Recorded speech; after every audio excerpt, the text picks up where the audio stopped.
My mom picked my birthday to cash in on me.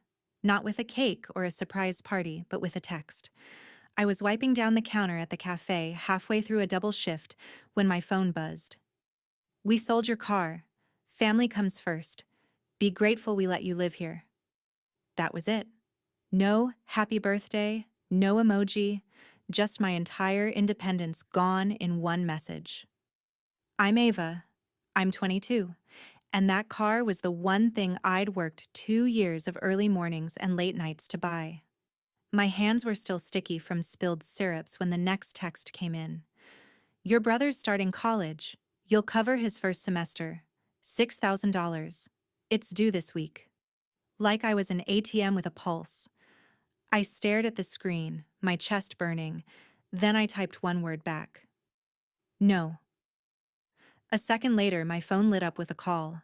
I answered, and all I heard was yelling. "Pack your shit. You're dead to us. You don't get to say no after everything we've done for you." The line went dead, and for a second the cafe noise around me just faded out. On my birthday, my car was gone, my money was already spent in their heads, and apparently I was dead for daring to push back. When my shift ended, there was no car waiting for me in the lot. Just empty asphalt and the realization that they had actually done it. I walked home, replaying every time I had fixed the Wi-Fi, set up their online banking, paid a bill just this once. If I was so disposable, so easy to cut off, then so were all the little ways I'd been keeping their lives running. I walked into that house for what I already knew was the last time, as their built-in tech support and financial backup. I walked out with 2 bags and one decision. I was going to leave more than just my bedroom behind. I left something running in that house they did not notice that night. And what they woke up to the next morning, when my mom was crying, my brother was screaming, and my dad was suddenly very quiet, is where the real story starts. When I stepped through the front door that night, I already knew the answer, but I asked anyway. "Did you really sell my car?" My mom was at the kitchen counter, scrolling her phone like nothing had happened. She didn't even look up when she said, "We did what we had to do. Family comes first. Your brother's future comes before your little convenience." My little convenience. 2 years of double shifts in a sticky, noisy cafe in our tiny Florida town of Clearwater Bay, reduced to convenience because it didn't fit her idea of sacrifice. "You didn't pay for it," I said, voice shaking. "I did. Every dollar." My dad came around the corner from the living room, TV still blaring some game behind him. "You live under our roof," he snapped. "You eat our food. You don't get to throw a tantrum because we made a decision for the good of this family." I laughed, but it came out broken. "You made a decision for your favorite," I said. "You didn't sell his gaming setup. You didn't sell anything you paid for. You sold the one thing that was mine." My mom, Linda, finally looked at me then, eyes cold and tired. "You're the oldest, Ava. That's what being the oldest means. You give back. Mason has a shot at something better. You can take the bus. Or walk. People survive without cars." She said it like she hadn't been bragging for months to her friends about how responsible I was, how I handled everything online for them. "You could have asked me," I said. "You didn't have to decide my money, and my car belonged to him." My dad, Gary, stepped closer, that vein in his neck popping. "We don't have to ask permission of a child," he said. "We kept you afloat for 22 years. $6,000 in a used car is nothing compared to what we poured into you. You owe this family." There it was. Not love, not gratitude. A ledger. I looked at the man who had screamed that I was dead to him over the phone and realized he meant it. In his mind, I was just a tab to collect on. "If I'm dead to you," I said quietly, "then stop spending my life."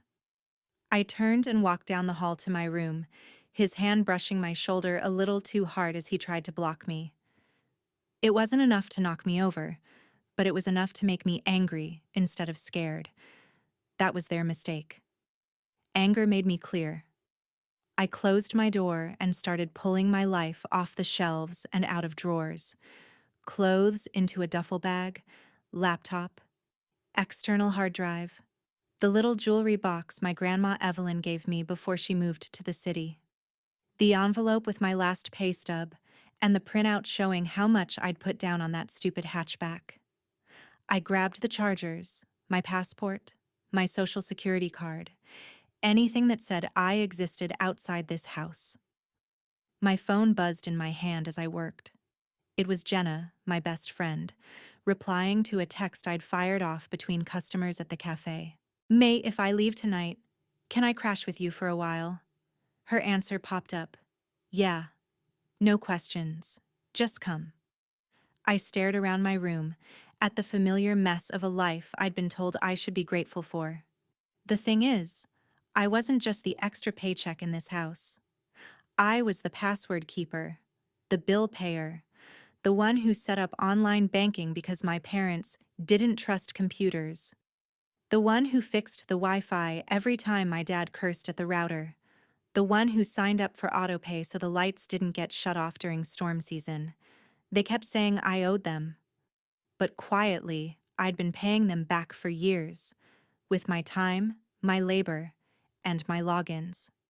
If I was so ungrateful, so selfish, so dead to them, then they didn't get to keep using me. I zipped up the second bag and opened my door. My mom was waiting in the hall, arms folded. "You're not really leaving," she said. "You're being dramatic. You'll calm down and apologize." My dad stood behind her, blocking the path like a bouncer. "Put the bags back," he ordered. "You're not walking out to punish us because we did what parents do." I looked at both of them, memorizing the way they stared at me like I was the problem they had to manage. "I'm not punishing you," I said. "I'm just finally believing you."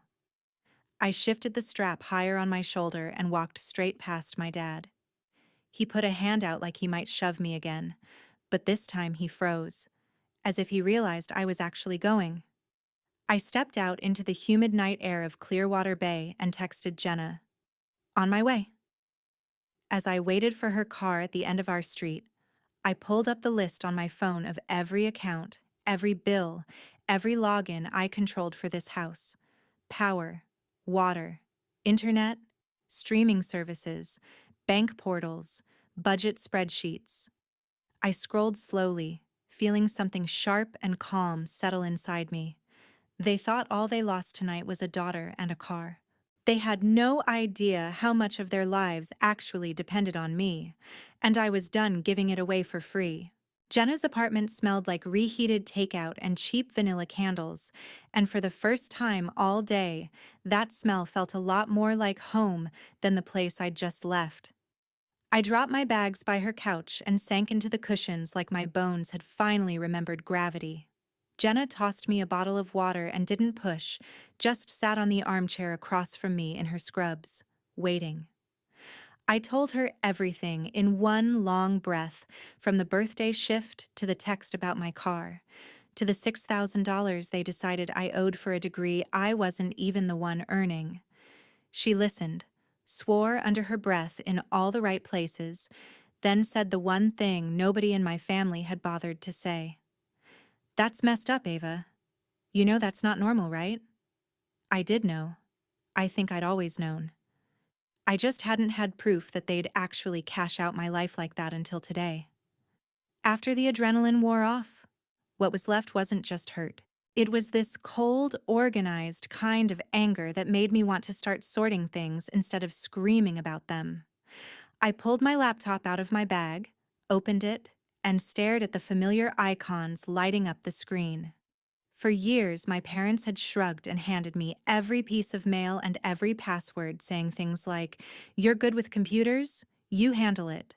And, "We don't trust putting our information online, but if you're doing it, it's fine."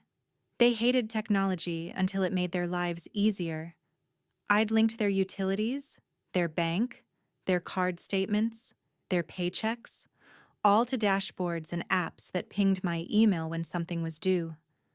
I'd built it slowly, not because I loved the work, but because I hated that panicked feeling of coming home to a shut-off notice taped to the front door.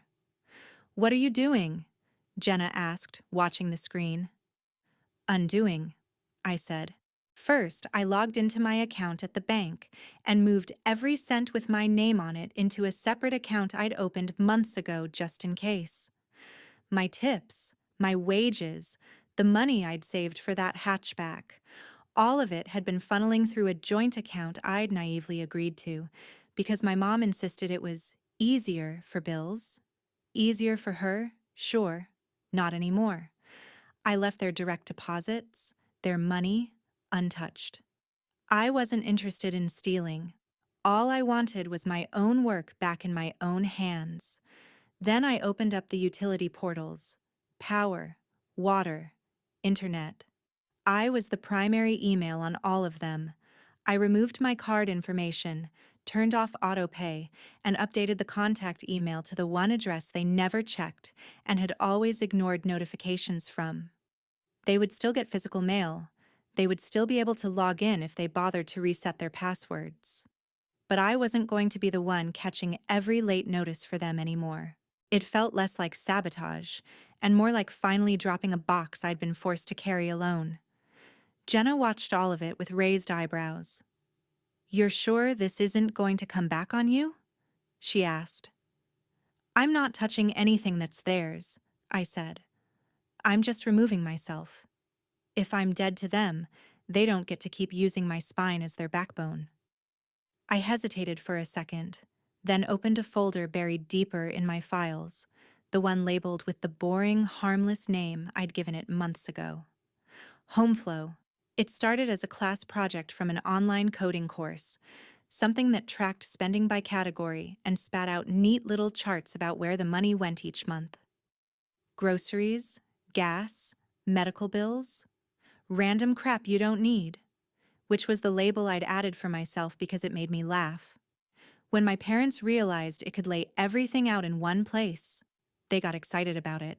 My mom loved pointing to the pie charts and saying, "See, we're responsible.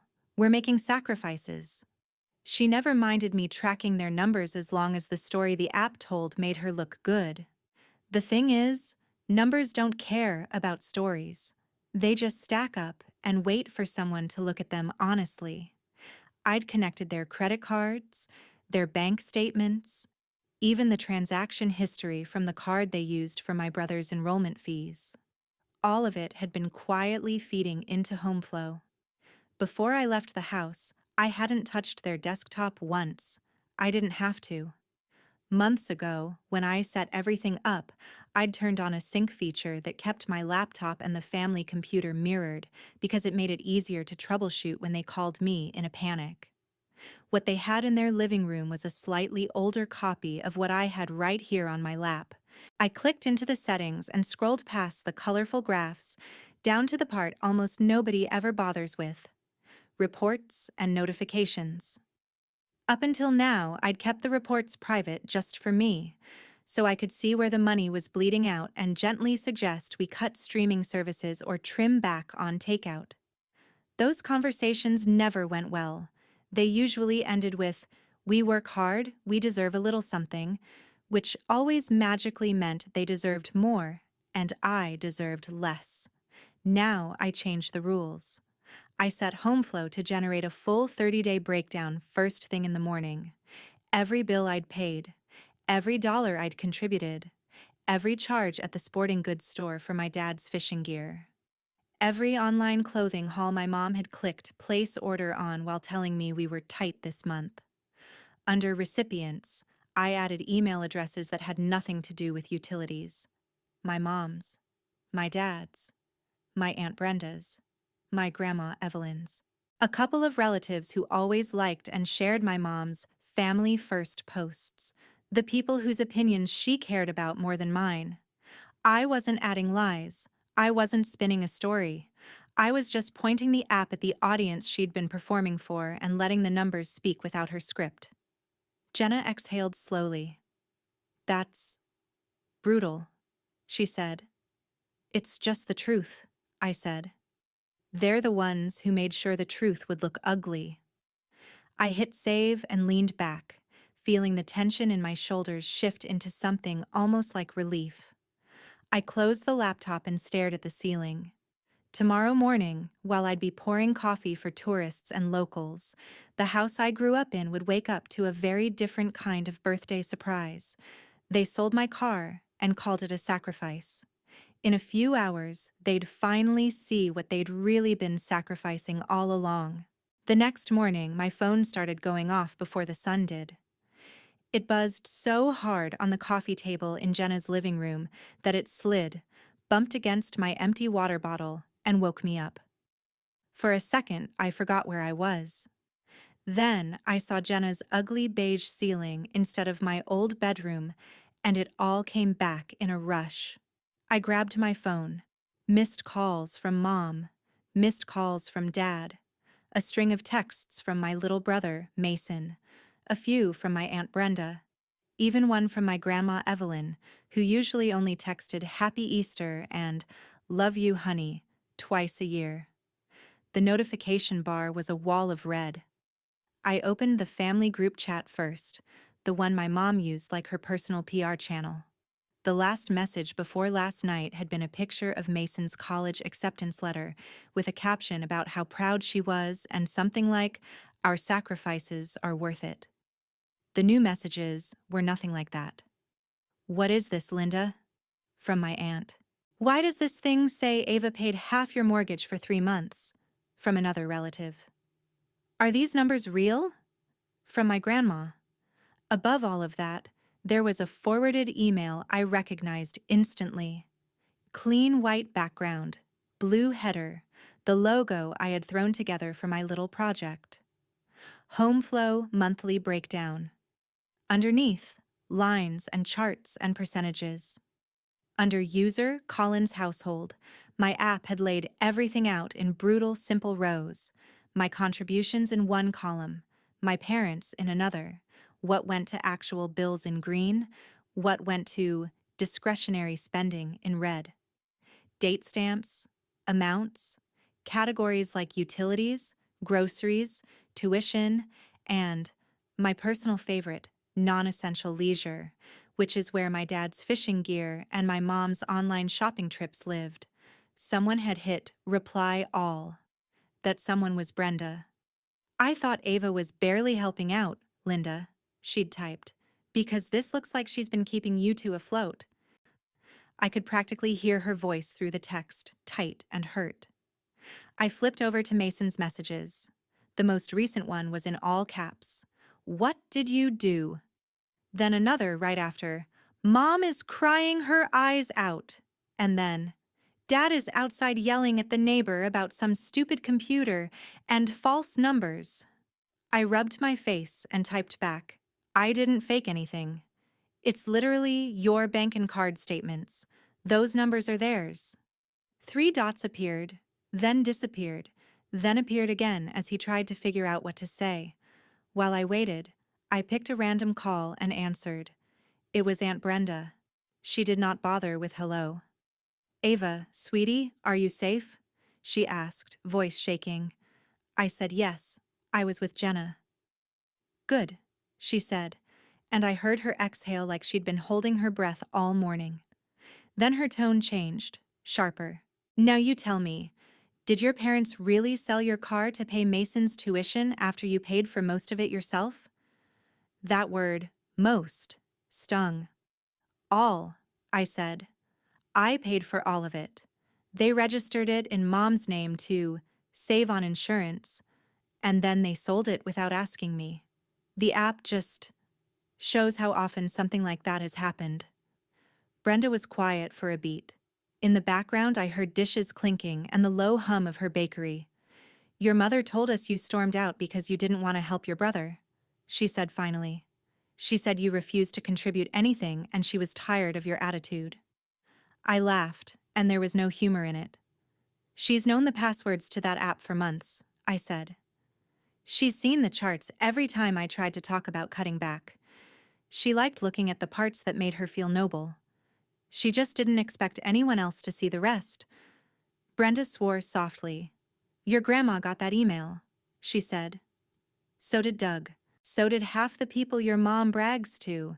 Your dad is in the yard right now yelling that some hacker broke into their finances. I pictured my dad standing in the patchy grass of our front lawn, red in the face, waving his arms at poor Mr. Lawson next door, insisting a simple spending report was some kind of cyber attack. Meanwhile, my mom would be in the kitchen, phone in hand, trying to delete emails that had already been opened, screenshotted, shared. I didn't hack anything, I said. They asked me to set all of that up. I just stopped hiding the receipts. After I hung up, Jenna padded out from her room, hair a mess, holding 2 mugs of coffee. Judging by your face, it's going exactly how I thought it would, she said, handing me one. I held up my phone like evidence. The app sent the report, I said. My mom's crying. My dad's blaming hackers. My aunt sounds like someone just took her blinders off with a crowbar. Jenna took a sip. And Mason? She asked. Right on cue, another text came in. Dad just tried to rip the computer cord out of the wall, Mason wrote, but Grandma already called him. She asked why you've been paying so much. She's pissed. A second message followed. I had no idea it was that bad, Ava. I thought you just covered the Wi-Fi sometimes. He's saying you did this to embarrass him. I typed back. I did this so everyone would stop believing his version of the story. I'm not asking anyone to pick sides. I'm just not taking the blame alone anymore. 3 dots appeared again. This time, the reply was smaller. He keeps asking me if I knew. Mason sent. I didn't. I swear I didn't. I believed him. He'd been the golden child, sure, but he'd also been the most sheltered. When you're busy being the future of the family, nobody hands you the bills. I know, I wrote, but now you do. I set the phone down and looked at Jenna. Outside her window, Clearwater Bay was just waking up, the sky streaked with pink over the water, tourists already trickling toward the beach. Somewhere across town, in a house I had walked out of less than 12 hours ago, my parents were scrambling, spinning, trying to put a lid back on a truth they'd spent years covering up with the words, "Family comes first." It turned out that when you take the person holding everything together, pull her out, and then turn the lights on, the cracks don't just show, they echo. And this was only the first morning. By the time I finished my shift that afternoon, my phone looked like it had been through a war. The family chat was no longer just confused questions. It was full-on damage control. My mom was firing off messages about misleading data and Ava twisting things, trying to shove the numbers back into a story that made her the martyr again. But now there were screenshots in the mix, circled totals, highlighted lines where my name and my card showed up next to mortgage payments, utility bills, and Mason's enrollment fee. My Aunt Brenda had dropped the politeness. Linda, it literally shows Ava's card number, she wrote. That's not helping a little with Wi-Fi. That's paying your electricity. One of my cousins, who never said anything in the chat, finally chimed in with, "Wait, you guys told us you were covering everything on your own. We offered to help, and you said no." My mom rattled off something about pride and not wanting to burden anyone. My dad, of course, sent a voice message instead of typing, his voice hoarse and furious as he insisted the app doesn't capture everything and Ava's leaving out the support we gave her. I didn't bother listening twice. The story was the same as always. We fed you. We clothed you. We put a roof over your head. Therefore, every sacrifice you make is just paying us back with interest. I was in the tiny employee break room at the cafe, staring at the flood of messages, when Mason walked in. For a second, my brain lagged.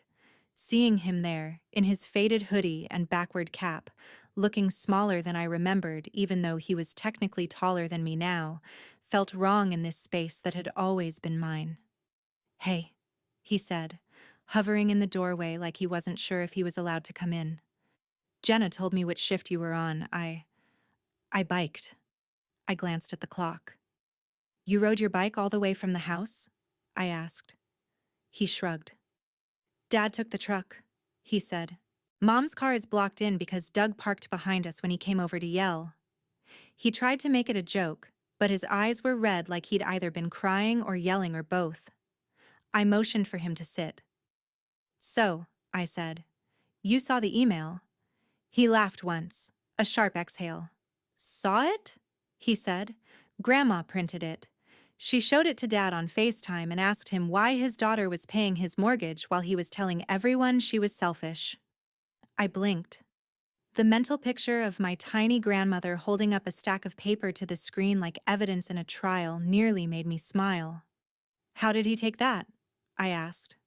Badly, Mason said. He smashed his coffee mug in the sink. Then he told Grandma you were manipulating the numbers. She told him numbers can't be manipulated if they come straight from his bank, and told him to stop insulting her intelligence.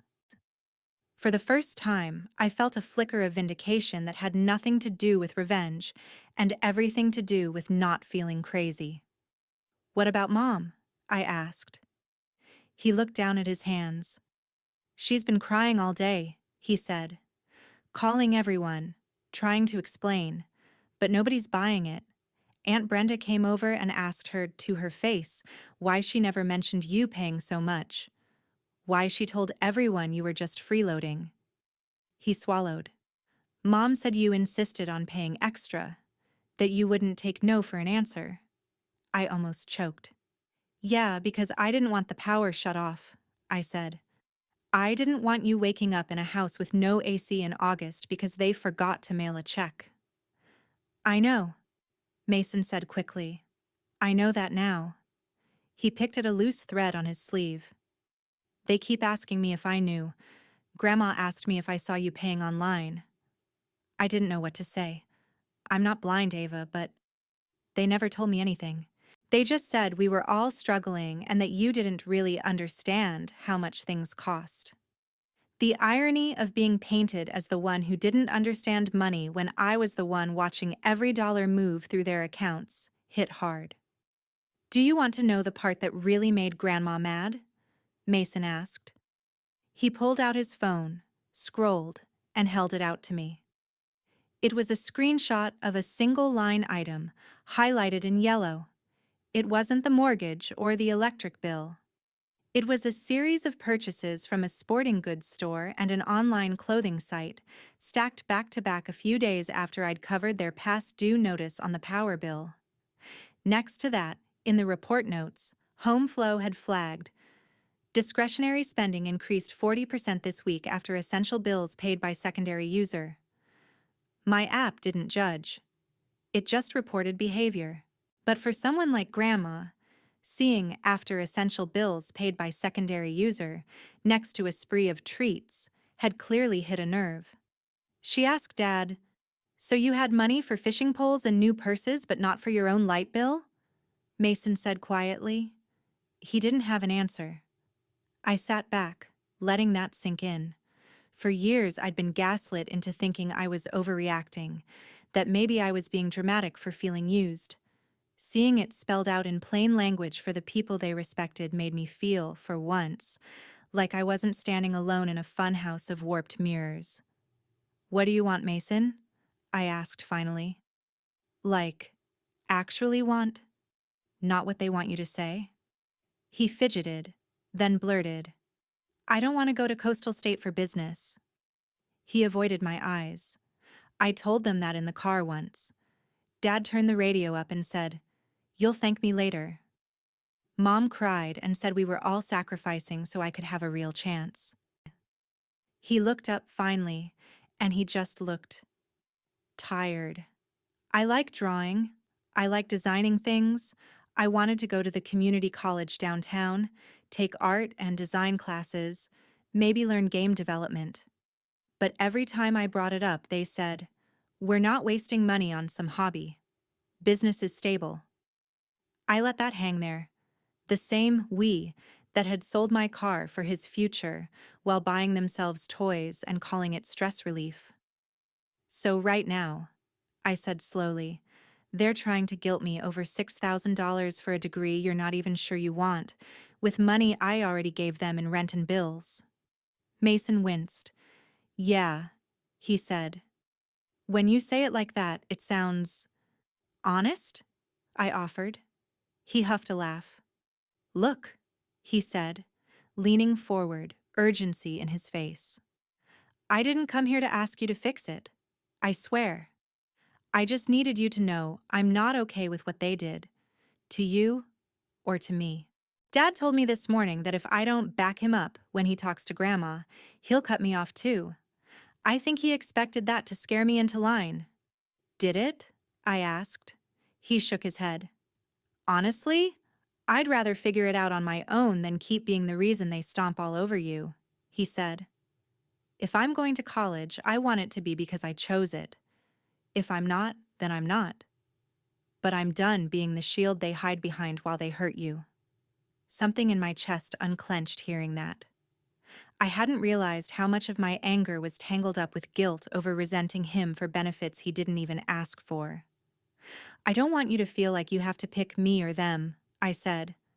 I just needed someone else to see it for what it is. Too late, Mason said. Grandma sees it. Aunt Brenda sees it. Half the family sees it now. Mom keeps saying you betrayed us, but it feels more like you just stopped covering for them. He stood up, tucking his phone back into his pocket. I'm going to stay at a friend's for a few days, he added. I told them if Dad asks where I am, he can check the report and see which card I used for gas. You know, since he loves numbers so much now. The corner of his mouth twitched. For the first time since this whole mess started, I actually laughed. It was short and a little bitter, but it was real. As he left the cafe, I watched him unlock his bike and pedal away from the direction of our parents' house. He didn't look back. Neither did I. The thing about pulling off a mask is you can't put it back on and expect everyone to pretend they didn't see the face underneath. My parents could call it betrayal. They could scream about hackers and spin their version until they were hoarse. But the numbers weren't going anywhere. And now that other people finally saw them, I wasn't the only one who had to decide what to do with that truth. 2 days later, the whole town of Clearwater Bay seemed to know something was wrong with the Collins household, and I hadn't set foot anywhere near that street. I didn't have to. My phone gave me front row seats. It started with a Facebook post from my dad that Jenna showed me on her lunch break. He'd written one of those long, ranty paragraphs that older people think counts as a private conversation, except he'd made it public. Kids these days don't understand sacrifice, it started. We put a roof over our daughter's head for 22 years, and the second we ask her to help her brother, she turns on us and tries to make us look like monsters. There were all the greatest hits about respect, loyalty, and, of course, family comes first. Underneath, a few of his fishing buddies left the usual "hang in there, man" comments. But sprinkled between them were others. It's not right to sell her car if she paid for it, Gary, one neighbor wrote. If those numbers in that email are true, sounds like she's been helping a lot, another said. Someone else just commented with a screenshot of the HomeFlow logo and the subject line of the report. No words, like they didn't have to say the quiet part out loud anymore. I was wiping down a table when Mason's name flashed across my screen again. This time it was a video. No context, just a shaky clip that started mid-argument. My dad's voice boomed through the tiny speakers. You're going to march over to your grandmother's and tell her that email was exaggerated, he shouted. You're going to tell her your sister twisted things. The camera tilted and I caught a glimpse of the living room, the curtains half closed, the coffee table cluttered with printed pages and empty cups. My mom was on the couch, clutching her phone and a tissue, eyes red, mascara smeared. Gary, stop, she said, voice thin. This isn't helping. I'm defending my family, he snapped. I'm not letting some ungrateful child ruin my reputation over a bunch of online charts. Mason must have forgotten he was recording, because the view swung wildly as he stood up.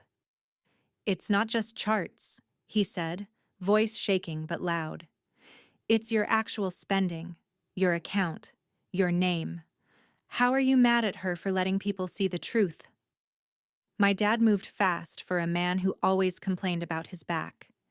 He got in Mason's face, close enough that even through the grainy video I could see the flush on his neck. You watch your mouth, he growled. You think you're a man now? You think you can talk to me like that because your sister ran off and stirred up drama? Mason said something I couldn't quite hear, but I caught the word car and the phrase, wasn't yours to sell. That's when my dad shoved him. It wasn't a full-on hit, but it was a hard, open-handed push to the chest, enough to knock Mason back into the edge of the coffee table. The phone jolted, the picture went sideways, and I heard my mom scream, "Gary!" followed by the scrape of furniture on hardwood. Then another voice cut in, one that made the hair on my arms stand up. "What is wrong with you?" Aunt Brenda yelled. The video finally settled just enough to show her standing in the doorway, flour still dusted on her shirt like she'd come straight from the bakery. Behind her, Uncle Doug's big frame filled the hall. He looked like he'd rather be anywhere else in the world than right there. But he didn't move. "He sassed me," my dad barked. "He's been poisoned by his sister. They both have. She's turned everyone against us." Brenda stepped between him and Mason, who was rubbing his shoulder, trying to pretend that shove hadn't rattled him. "No," she said, and there was a finality to it I'd never heard before. "Ava didn't turn anyone against you. You did that when you took her money, sold her car, lied about it, and then screamed at her for not wanting to bankroll a college plan you forced on her brother. These reports didn't attack you. They just stopped hiding what you were already doing." My mom sobbed harder. "Brenda, please," she said, reaching out. "You know how hard we've worked. You know we've struggled. You don't understand the pressure we're under." Brenda shook her off. "I understand just fine," she said. "I also understand that when I offered to help, you said you had it under control and that Ava barely contributed. You let us judge her based on that. You let your own mother think she was selfish." As if summoned, my grandma's name popped up in a separate text on my screen. "He put hands on Mason," she wrote. "I saw the end of it when Brenda called me. I'm done making excuses for him." I watched the rest of the video in stunned silence. Doug finally stepped forward, not to stand with my dad like he usually did, but to stand next to Brenda. "You need to calm down, man," he said. "Shoving your kid around because you're embarrassed is not it." My dad turned on him, voice raw. "You too?" he demanded. "You're going to take their side?" Doug spread his hands. "I'm taking the side of not assaulting your own son in front of half the family," he said. "And I'm taking the side of math. Those numbers don't lie." The video cut off after that, but the texts kept coming. Mr. Lawson, the neighbor, posted in the local community group asking if anyone could help the Collins family figure out how to access their online accounts because they seemed to be having a hard time with their computer. It was couched as a polite request, but everyone in town reads between the lines. In a place like Clearwater Bay, the fastest currency isn't money, it's reputation. And my parents had just taken a massive hit. Back at Jenna's, we watched the social media threads unravel like a slow-motion car crash. People asked gentle questions at first, then sharper ones as more screenshots and half-heard stories leaked out. My dad replied to a few comments, insisting the app was biased and that it didn't show how much he'd given us emotionally. Someone responded, "You can't pay the light bill with emotional deposits, Gary." Jenna laughed out loud at that one, then clapped a hand over her mouth. "Sorry," she said. "I know this is your family, it's just, they really thought nobody would ever call them out, didn't they?" I stared at my phone, feeling equal parts sick and vindicated. "They built everything on the idea that nobody would ever see the receipts," I said. "They thought family meant they could do whatever they wanted, and we'd just keep smiling in pictures." That night, Mason sent one more text. Staying with a friend for a few days. He wrote, Grandma offered to come get me, but I told her to wait. I don't want her in the crossfire. A few minutes later, he added, Dad said if I walk out, I'm choosing you over them. I told him I'm choosing not to get shoved again because he can't handle being wrong. I told him he could stay with Jenna and me if he needed to. He sent back a simple, I know, and a heart. When I finally closed my eyes in Jenna's dim living room, the hum of her old fridge in the background, I knew this wasn't over. My parents would keep spinning, keep clawing at whatever control they had left. They still hadn't figured out exactly how that bland little program on their computer had outed them to the whole family. They thought they were just dealing with one bad email. They hadn't realized yet that HomeFlow was still quietly watching, still logging, still ready to send the next report to the same inboxes they were desperately trying to clean up. They'd spent years telling me family comes first. In the morning, they were going to learn what it felt like when the truth came first instead. And there was no delete button big enough to make it go away. Sunday morning, the town was quiet in that way it always was before church and boat engines. But my phone wasn't.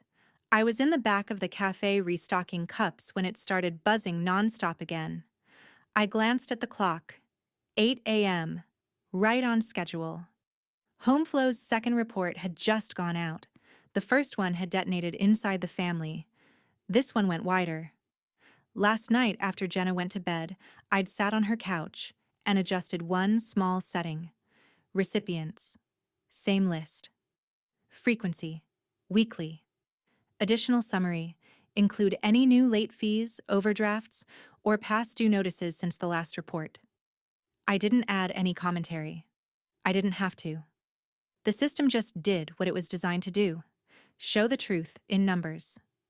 I wiped my hands on my apron and checked my messages. Mason had sent a video again, this time with the caption, You did say the next morning, right?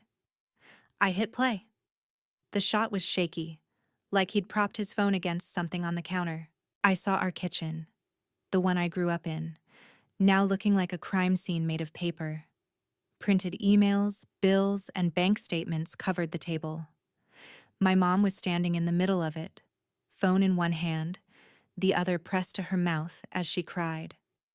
Not a delicate tear trickle, but full-body sobs that shook her shoulders. They all got it again, she wailed. My Bible study group, the ladies from work, even Pastor Dan. Why would she do this to us? In the background, I heard my dad yelling from outside. Mason moved the camera toward the window. Gary was out on the front lawn in yesterday's t-shirt, pacing like a caged animal, phone clutched in his hand as he talked to somebody on speaker. I don't understand these charges, he was saying. They're making it look like we're behind on everything. I need you to come over and help me fix this. I'll pay you. I just need this gone. The voice on the other end belonged to Mr. Lawson. Gary, I already told you, he said, sounding tired. It's your bank, your bills. I can't change them. You've got a power disconnection notice and your water bill is 2 months late. You need to call the companies, not me. My dad ran a hand through his hair, looking around like the whole street was watching. Which, knowing Clearwater Bay, they probably were.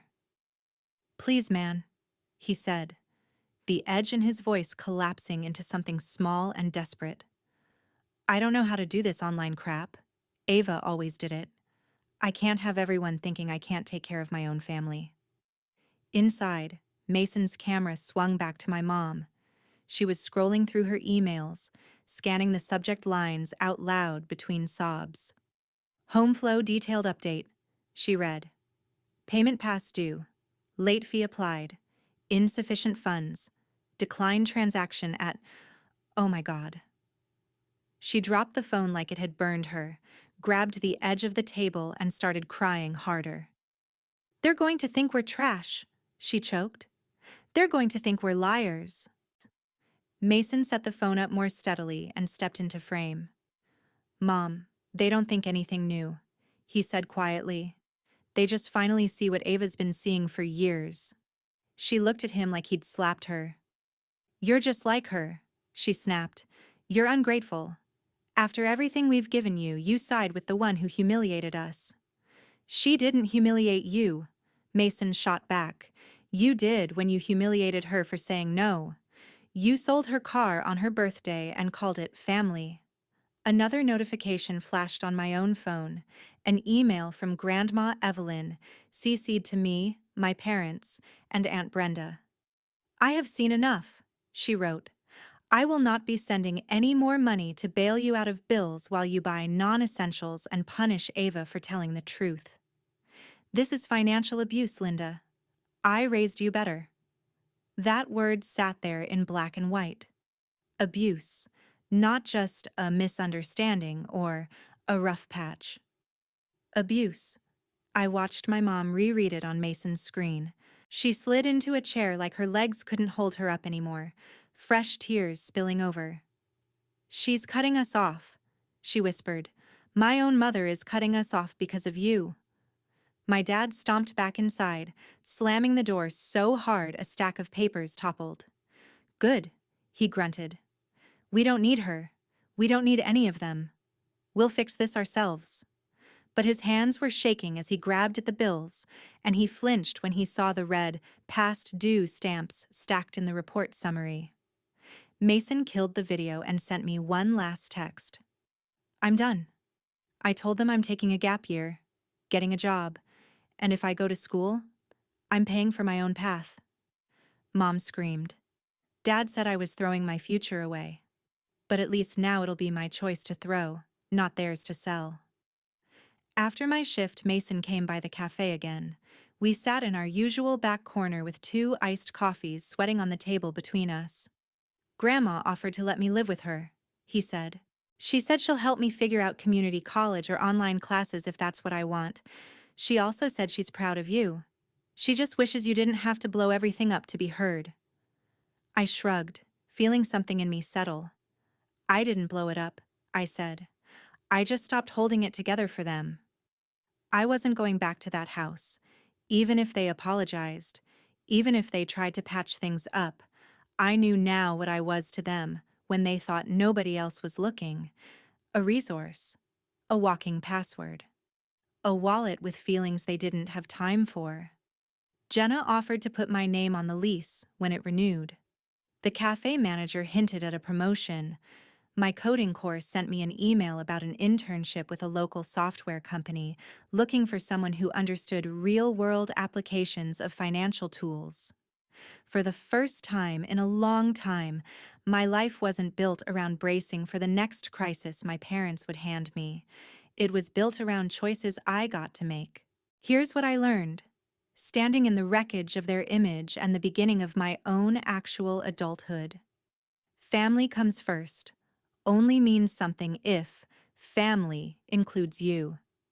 If someone uses that phrase to justify emptying your savings, selling your property, or guilt-tripping you into fixing problems they created, that's not love. That's leverage. You don't owe anyone your car, your paycheck, your mental health, or your skills just because they share your last name. You owe yourself a life where your boundaries are real and your no is allowed to stand. My parents wanted me to be grateful for a roof they held over my head like a threat. I'm grateful now for something else entirely. A locked front door that I pay for, a Wi-Fi bill in my name, and a bank account they can't touch. They taught me how dangerous it is when you let people treat your sacrifices as their entitlement. My revenge was simple. I stopped letting them pretend.